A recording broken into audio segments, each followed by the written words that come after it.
All right, what's up, ladies and gentlemen? How are you doing today? I am Is There No One Else? I'm bringing you a new Magicka DK build. Now, as you guys know, in the past, I've been running a lot of heavy armor builds. I came out with some heavy armor builds in the past. Heavy armor builds are still good, but I know that's not what everybody wants to play. I know sometimes people want to play light armor because light armor hits harder, and sometimes you just want to fucking melt people. So, totally get it. This build works very well for that.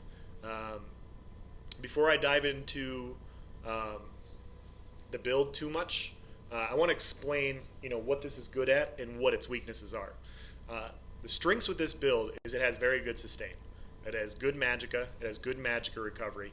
And if you can keep your wards up, you will be very tanky with this setup, even slightly outnumbered. The other pro is you have a shit ton of damage with this setup.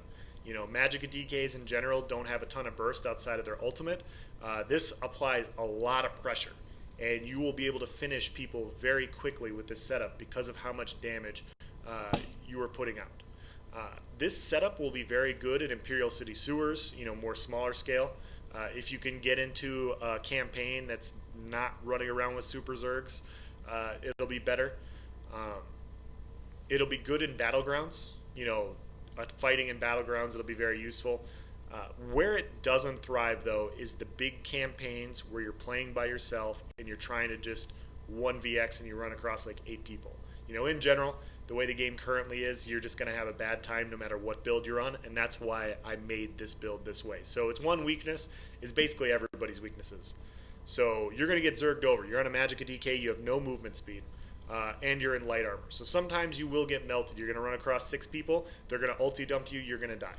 So pick and choose what you're running in. If you're running in a small group, you're going to have a lot of fun with this setup. If you're running solo against 2, 3, 4 people, you're going to have a lot of fun with this build. If you're going to have fun, if you're going into battlegrounds, you're going to have fun.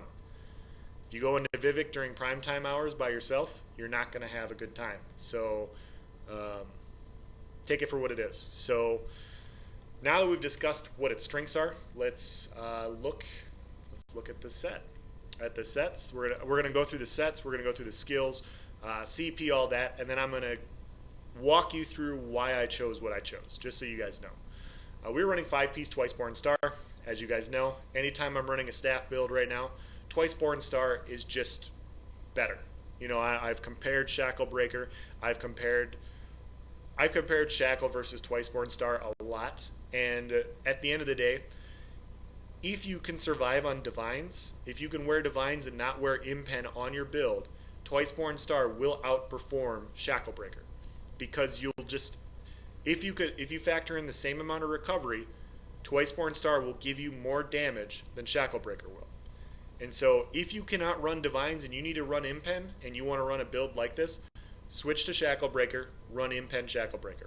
I'm not going to tell you what you should and shouldn't run. I know this is squishy, I know this is a glass cannon, but sometimes it's fun being a glass cannon. So this will perform better. Bang for our buck, this will give us more sustain and more damage than Shacklebreaker will. So we're running 4 body pieces, all Divines, Twiceborn Star. We're running a Resto Staff infused with a weapon and spell damage enchant.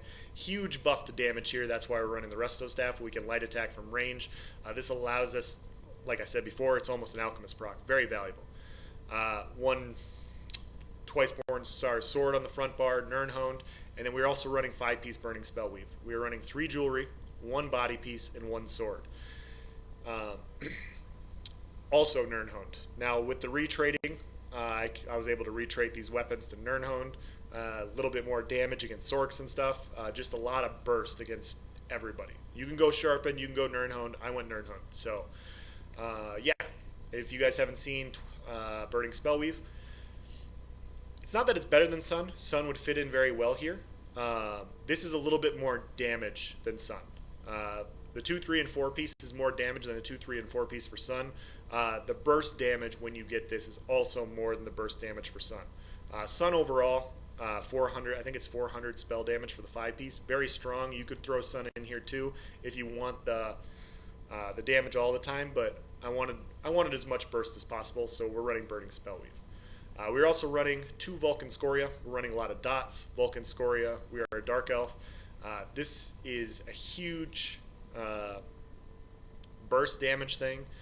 It applies a lot of burst, it applies a lot of pressure. It helps finish people off in ways that, other monster sets cannot on a DK. We do not have a gap closer, so sometimes people will be running away and Scorial will go off, it'll pull them out of stealth, or it'll just finish them while they're trying to escape from all of our other pressure. We're running one heavy and then one medium. These are all divines, so we are a little bit more squishy with this setup. As far as our skills go, on our dual wield bar, we're running Flames of Oblivion. Now, you can put Inner Light here. Inner Light gives you 5% more max magicka, 2% magicka recovery, 2% reduced cost for magicka skills. This gives you, and Inner Light also gives you Major Prophecy, so that's also useful.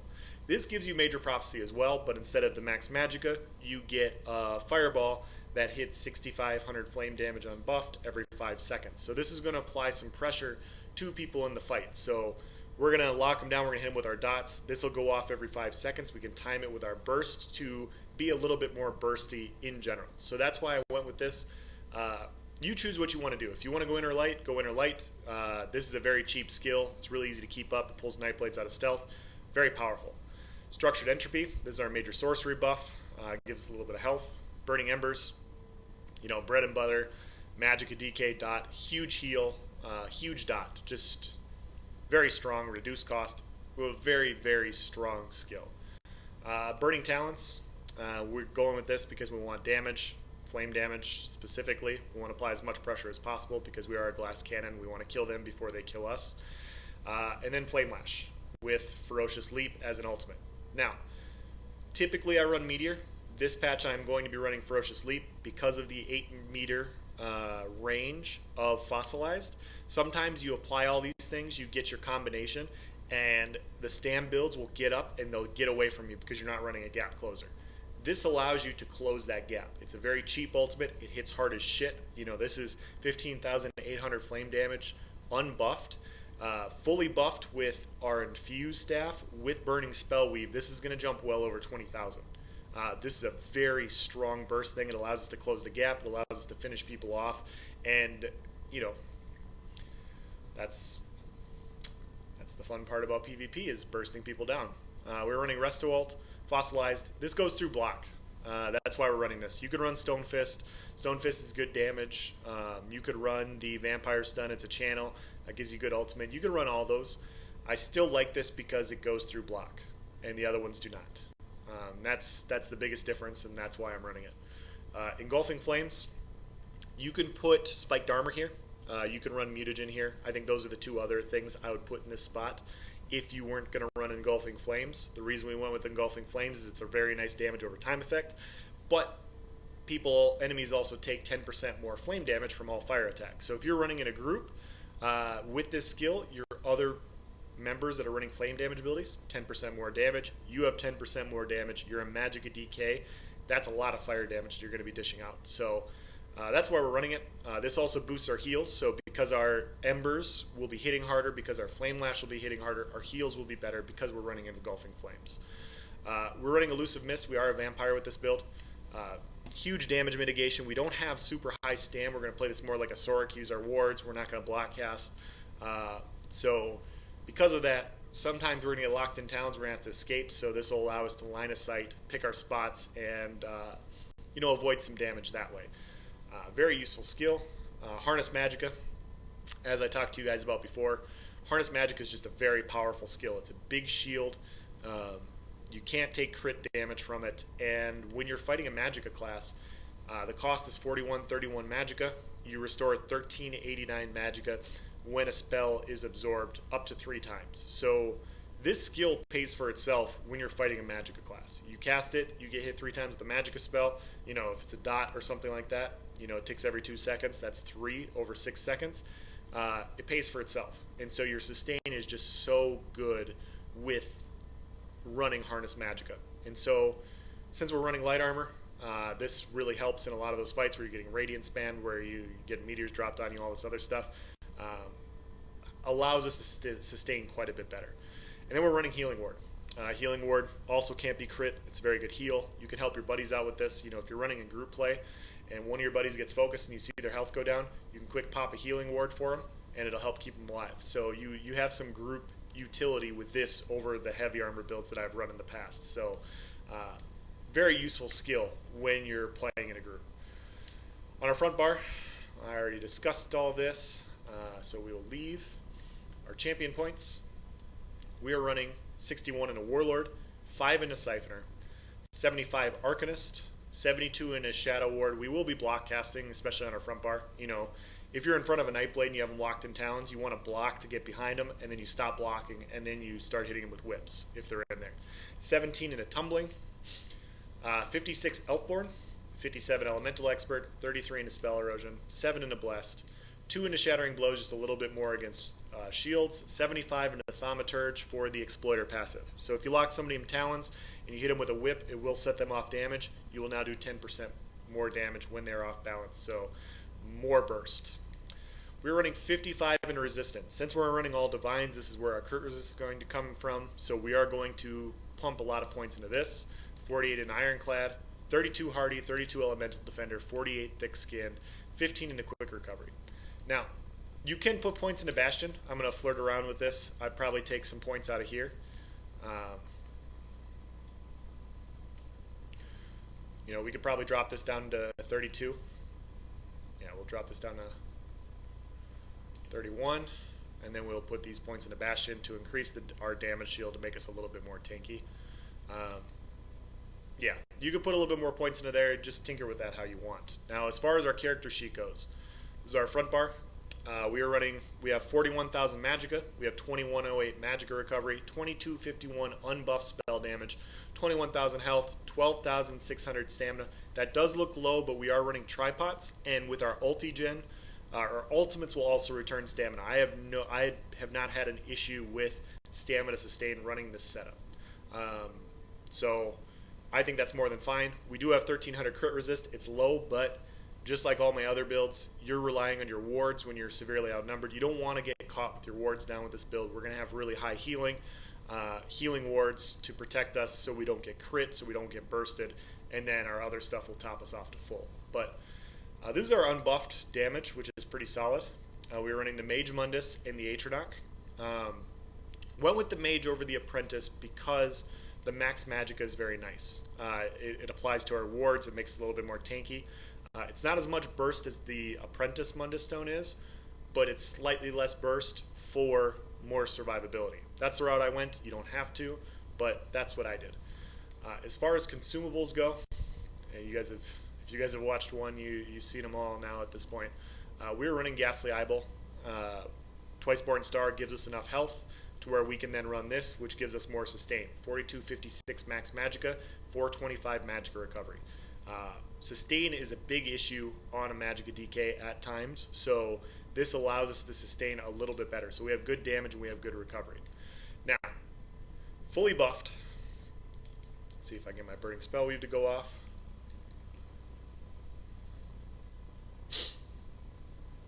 Oh, and my food ran out.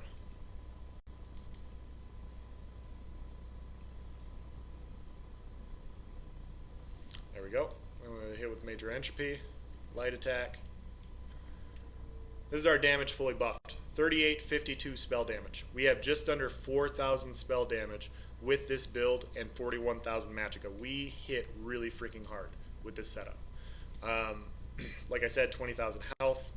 Now, you guys are going to ask, why are you running it this way? In general, when you're playing open world PvP, if your issue is because you're running across too many people, that's going to be an issue no matter what build you run. We do not have survivability. We do not have the kite ability of a Nightblade. We do not have streak like a Sork does. We don't have those types of survivability things, so you can choose to be tankier, or you can just choose to have more damage and try and pick and choose your spots more. Both are good, but this is the other option. This is very strong in dueling, and this applies a lot of pressure to people. So, now, as far as other options, you could run Bloodspawn, but we're going with Burst. So Scoria is just better for Burst than Bloodspawn. We want to try and finish people as quickly as possible. Scoria is the best monster set for that, in my opinion. You could run Sun on your front bar. Sun is very good. You lose a little bit of damage, not much. When this procs, this will be more damage, but you don't have 100% uptime with this compared to what you have with Sun. So overall, Sun will give you more flat damage. This will give you more burst. It has a health bonus. This has a magicka bonus, so you get a little bit more there. Makes your wards a little bit bigger. And then it's 400 spell damage versus 400 fire damage. So 500 spell damage versus 400 fire damage. So I went with the more burst. I went with Burning Spell Weave for that reason. Really want to try and finish people off with this setup. And then, as I've said before, Twiceborn Star. I looked at running Necropotence with Shadowrend with Burning Spell Weave. I looked at running Shackle Breaker, and I even was flirting around with running Trainee, because you can retrait the Trainee pieces in order to make them a good piece. And Trainee would give you very similar stats, but it wouldn't give you the damage and sustain that this does. And so, if you're good with your wards, if you can play like a Sork, or if you can play like a Magicka Nightblade with wards, this is going to work out pretty well for you in slightly outnumbered fights. In severely outnumbered fights, you're better off running heavy armor. Now, we're also running tripods, like I said. A typical fight for this, guys, just so you know, we're going to keep our Flames of Oblivion up. This will pull Nightblades out of stealth. This will allow us to stay alive. We're going to CC a guy. We're going to fossilize him. We're light attack fossilized. We're going to hit Burning Breath, Entropy. We're going to keep our Flames of Oblivion up, lock him in Talons, block cast, get behind him, and then we whip from behind. A lot of builds, they cannot turn around unless they break the Talons, and so you can do this for free. And then this is just so much pressure because you're doing 10% more fire damage because you're hitting them with Burning Breath. Now, if a Templar purifies, you just apply them all over again. These skills are very cheap. All these dots are very cheap. This is actually 2 skills, and so then they have to purify again, and if they do it again, you just keep applying.